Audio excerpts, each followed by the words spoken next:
Day 2 of the URI guitar build.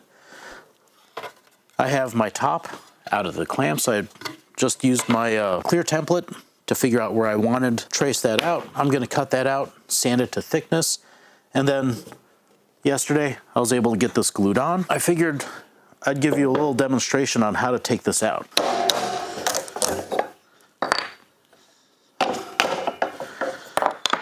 And these are just simple wedges and a couple springs, and it provides an even pressure, and I can move this. I know a lot of people like go bar decks, but I don't, because when you're done using a go bar deck, it's still a go bar deck. When I'm done with this, I can just slip it in between something and it's good to go. So now I have my center strip glued on, which is 18 millimeters by about 2 millimeters, doesn't matter. And all I'm going to do is use a hand plane to round this off. I can grab my favorite hand plane, which is a model maker's plane that I've modified by cutting away all the corners on it. And with this, I can round out the entire surface of this. And in the beginning, it's very slow because you're taking out very little. But as you round this over, all you have to do is pull the edge over, and it's very, very fast. It only takes a few minutes. The other thing that I did is I pulled this out of the block, out of the clamps, and we're going to shape this, and then we're going to do the same with a tail block, and those I make up ahead of time just because, you know, why make one when I can make 100 at a time? It's the same amount of work, except that I just take all the setup and put it into one. And I'll show you in a few minutes how I shape the back braces for my guillotine clamps to get the proper arch on the back. We have to put an arch on to the back. By doing that, I actually make up a bunch of these Spanish cedar braces just because, again, it's so much faster. And I have this jig, and I'm not a huge jig guy, but if I have to make multiple cuts many times, I like them to be the same. This one I've got indicated with an X on one side, so it's theoretically the same radius as my clamping bits, but I also indicate one side on this so that way everything kind of lines up.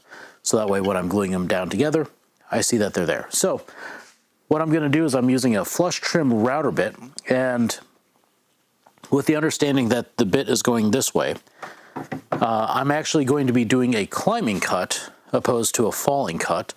So that way I'm not going to be taking too heavy of a cut. It's not going to want to kick out and dance.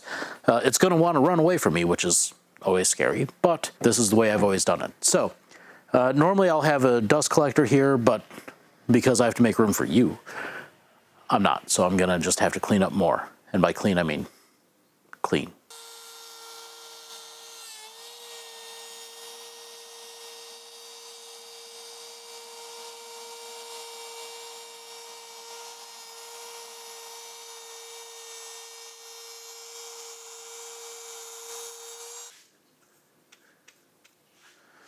All right, so I'm going to just take this out, and I'll show you how I get these installed into the back. Okay, so I'm just marking my braces with an A, B, and C, and I do it all on the sides with this marking.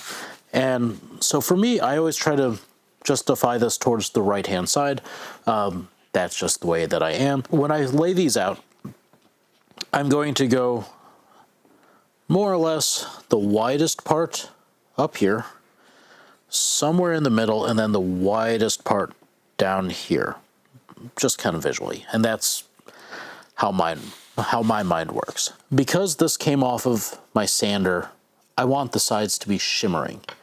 So I'm going to take my hand plane, and this is just my standard block plane. I'm going to just take one, maybe two passes on each side just to make sure that I get the silky texture that I want to see. I'm not trying to take off a ton of material, just have a cut side facing out. So I'm gonna come in here, line that up, and I grab my knife, give a little quick score, and that's my back edge that I want to cut at. And I'll take a handsaw and just kind of come in slide myself up.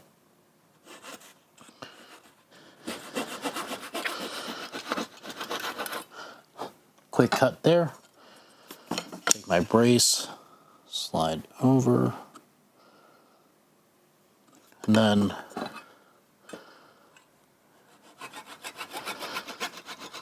if I do this right, this should be a really quick and easy, perfect fit. I'm not too terribly worried if I gouge into the back, because it's all going to be covered over with glue. And this is one of my favorite chisels. It's a specialty chisel. I use it only for this. It's a dog leg, 1/4 inch. And I can come in here and take this out real fast.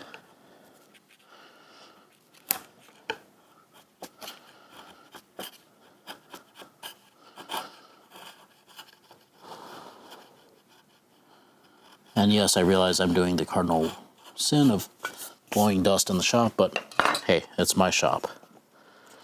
And that should be about a perfect fit. And by perfect fit, I mean I should be able to pick up the back. And so I'm just going to do that for the middle one and then the upper one, and I'll show you how I glue that in just a minute.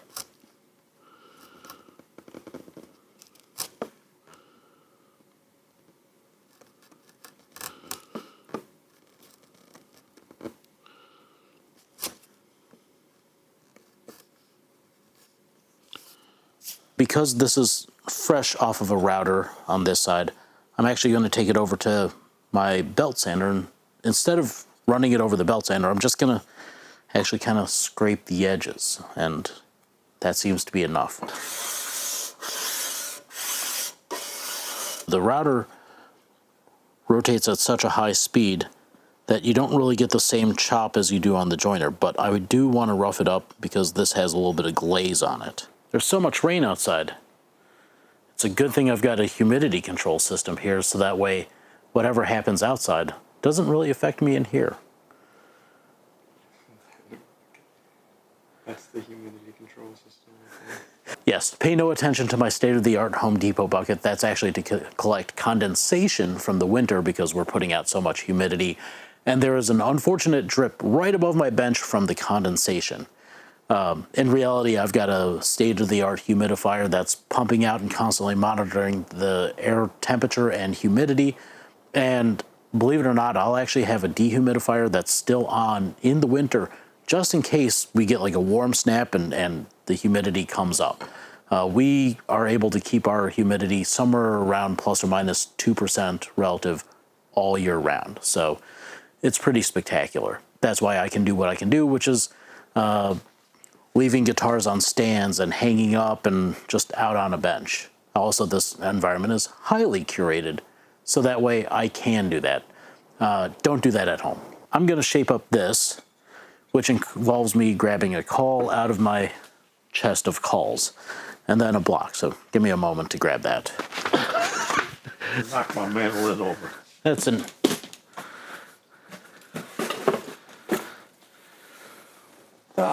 Oh, there's something there. So after that embarrassing display of my lack of vertical height, I've always done these freeform. It's just the way that I am. Always have to have my ears on. I like my hearing. It's served me well thus far.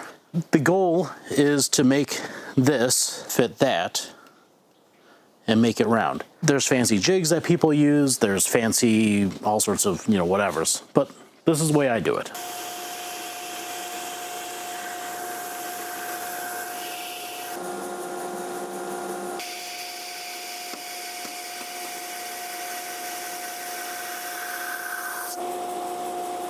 That is pretty much how you get a perfect tail block every single time. After you do the first 50, it kind of comes pretty naturally and you don't have to touch up anything. Next up, I'm going to do the same for the neck block, except on this case, because I want this back edge and this top edge to be a actual square angle, I'm going to do it on my disc sander instead of this one. This disc I reserve solely for using on nuts and saddles, so it's It's a very, very smooth disc, and all it does is burn the wood, so I don't want to do that.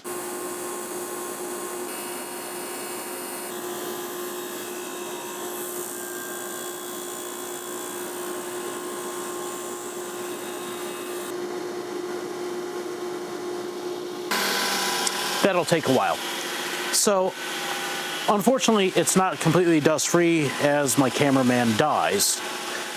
If you're looking for a job opening, anyways, it does a pretty good job of eliminating the excess dust, and as I said, I like the flated style blocks because they're fun. I'm going to glue the back braces on, and then I'm going to go bend the sides. I like to get this mostly threaded through, so this is actually kind of hard to see from your perspective, but if I had go bars, what I would do is I would get everything set into place, I put it there, and then my bench would be taken up until it dries. With this, because this is the only way to go, I'm going to visually center this up, make sure it fits, which it does, and make sure that I'm not too long here, which I'm not.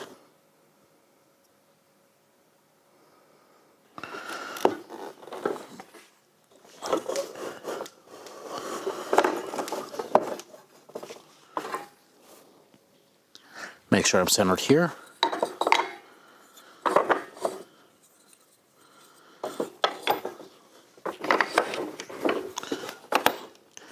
And just like that, that's clamped. I'm not going to worry about the squeeze out. That's adequate. And all I have to do is the other two. One of the things that you don't realize is how much scraping actually goes into a guitar at the very beginning part of this. You've got your back, both sides, both sides, top, both sides. And for me, I like to do that all with a hand scraper. So yes, I'm just over here making dust and having allergies. I'm going to show you how to put the rosette into this next, but I got to finish scraping. I have struck a line up the center of the top, just using these two notches to line things up, and then I measured down enough and a little extra for my sound hole, and this is going to be the center of it. And in order to do this well, I found that a lot of people complain about blowout on the other side because they're using a drill press. I have a really simple solution. It's been in use for eons, and I'm not talking about mine, I'm talking about the whole principle.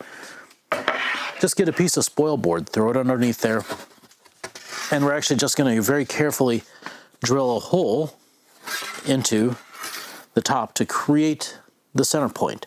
Now this has to be really, really accurate, so bear with me for just a second.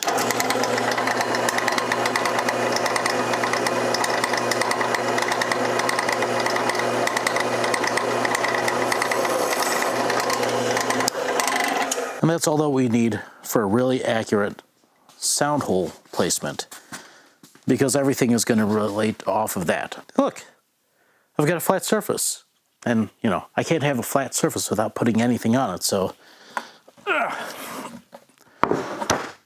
going to put a flat surface on my flat surface, because you can't have a flat surface without anything on it. I'm actually going to use this for installing the rosette. This actually has a just one simple hole drilled, and it doesn't have to be this big, but it's a nice flat surface that I actually keep purposely cleaned, so that way I can put my compass point right into there, through the top.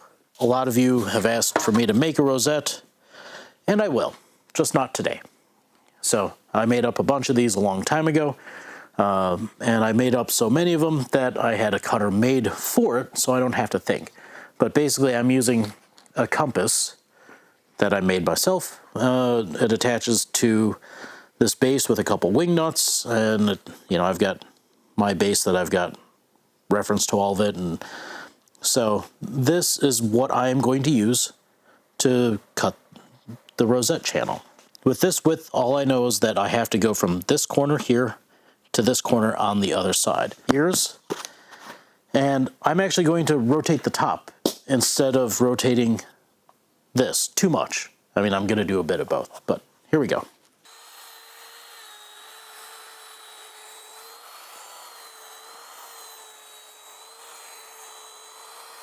And just like that, my rosette channel is cut. I'm going to have to do a little bit of cleanup on here, but just to double check the fit, it goes in and it's going to be nice and tight. So I'm going to do just a little bit of sanding and then we'll get this glued in. Well, I'd say that's a pretty close to perfect fit now, isn't it? Yep, I'm going to be happy with that. So I'm just going to mark off the edges where I want them gone. I'm going to mark off my center line. I can see right here, because I want to line up my rosette here to the center of the center line. And I actually, oddly enough, find it easier to do when it's upside down, because you're not fiddling with your eyes. And I mean, actually, I prefer this one, so that doesn't matter. I like this one better. All right. Then I'm just going to mark here and here to cut off. I suppose I should mention that it's important to have a clear working space when you're using a power tool for safety. So when gluing down, I like to put a fusible link in between myself and the top, because if this gets glued to anything, that's not good. I like a good amount of layers. It doesn't really matter. The other side of this is cork lined, and this way any discrepancy, disparity, or whatever, this all gets pushed down, and we're just going to use a couple clamps. The last thing that I need, other than a clear spot, and you notice I'll drop my top like this, and that's actually to create a cushion of air underneath. I need a hammer, just in case. The reason I want a hammer is because as soon as I add water to this, this whole thing is going to expand. So this channel that fits so perfectly for this may become too small. So this is encouragement. Good thickness.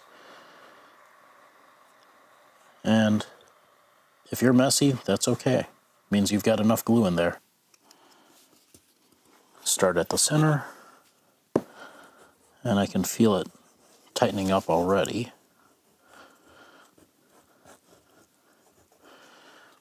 There it is, that's in.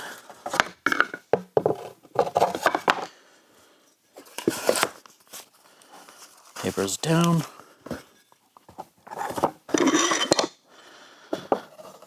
And then just 4 quick clamps. And after you've got these 4 quick clamps in, I'm going to let this actually sit overnight. Most of the time with high glue, I'll give it a few hours, but I'm going to give this overnight, and then after I take this out, I'm going to give it a few hours in the morning without the paper on it before I do anything, and I'm actually going to turn a fan on it to blow off the rest of the moisture. So I'm probably not going to touch this until about midday tomorrow. And that's how a rosette gets inlaid. No, they're not painted on. They are individual pieces of wood. We just build them off the guitar. Unless you're feeling spicy, then you can build it on the guitar. So I'm sure if you've watched any of my videos, or at least one in particular, maybe 2, you've seen this jig used before. It's got the line of the side on this outer edge. Basically, we used to clamp and then use the router with a flush trim bit to cut this off, but because the side grains are so crazy, the sides would go, well, crazy.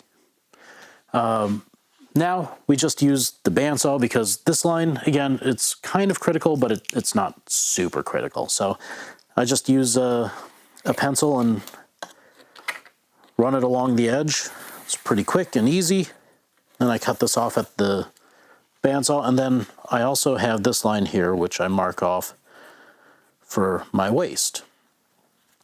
That way I know when I start the bend, I start it here, because the middle of the guitar is actually not the middle. You've got a lot of excess this way and not as much this way.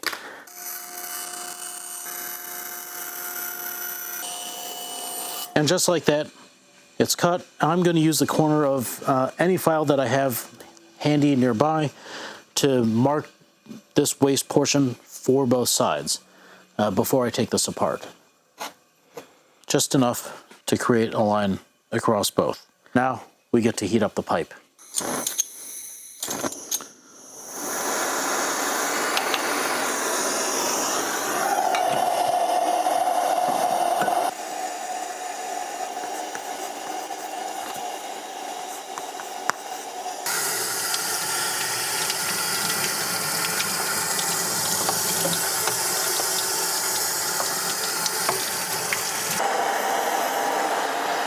It's not hot enough yet. Getting there.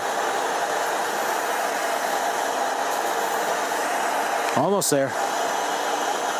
Needs more fire. There you go. That's enough fire.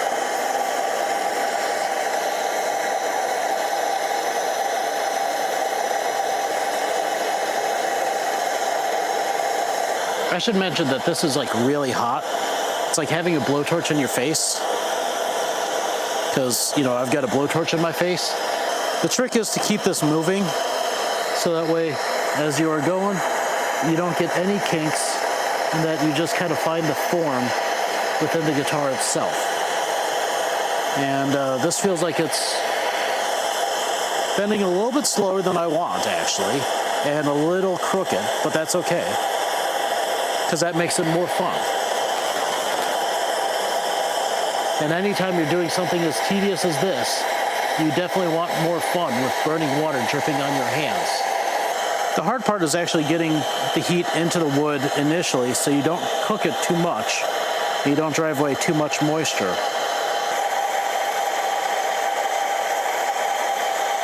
And if you do want to see more of this, I've got a whole video on it, which will most likely be linked in the description.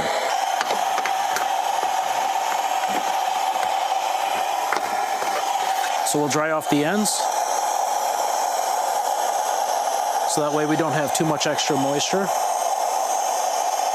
And the same for the next one. So just a whole lot of heat, a whole lot of water. And that's about it.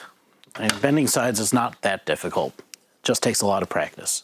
Build 100 guitars and you'll get this good too. So I'm gonna get this glued up. That's pretty simple. And I'll see you tomorrow. Like, subscribe, and please come out to the URI Guitar Fest. It is unmissable. I'll see you later.